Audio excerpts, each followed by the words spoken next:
আমার মেয়ের হার্ট ছিদ্র ধরা পড়ছে। একটা ইকো করতে পারি না টাকার জন্য।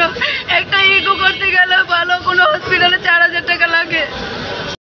ওয়ালটন যেভাবে আমার হাজবেন্ডকে নির্দিষ্টভাবে প্রতারণা করছে, আজকে ওনার জন্য আমাদের ওইখানে সবাই আমার হাজবেন্ডকে বলতে চলে যায়, মা বাপ তুলে গালি দেয়। আমার বাচ্চার একটা হার্ট ছিদ্র ধরা পড়ছিল, আজকে ইকো করতে পারি না। ওনাদের এই প্রতারণার জন্য আমাদের কোনো টাকা নেই। আমরা এই জবাব চাই সরকারের কাছে। এই প্রতারণার শিকারতি থেকে আমরা বাঁচতে চাই। সবাই আমাদের সাথে সাহায্য করবেন। গত 25 দিন আমার হাজবেন্ডের নামে বিচার বসছে। মা বাপ তুলে সবাই গালাগালি করছে।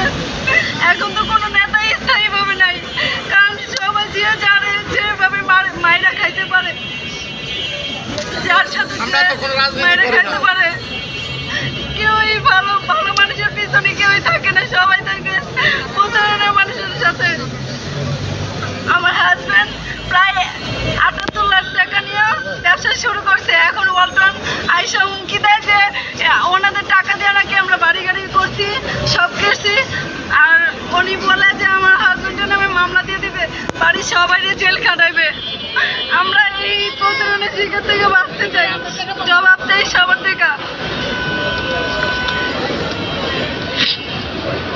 আপনারা দয়া করে সবাই আমাদের সাথে থাকবেন, কেউ আমাদের থেকে দূরে চলে যাবেন না।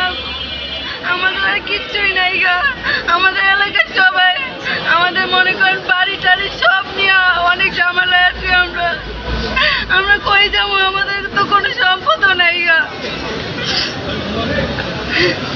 আমি এতটুকুই বললাম। আমার মেয়ের হার্ট ছিদ্র ধরা পড়ছে। একটা ইকো করতে পারি না টাকার জন্য। একটা ইকো করতে গেলে ভালো কোনো হসপিটালে 4000 টাকা লাগে।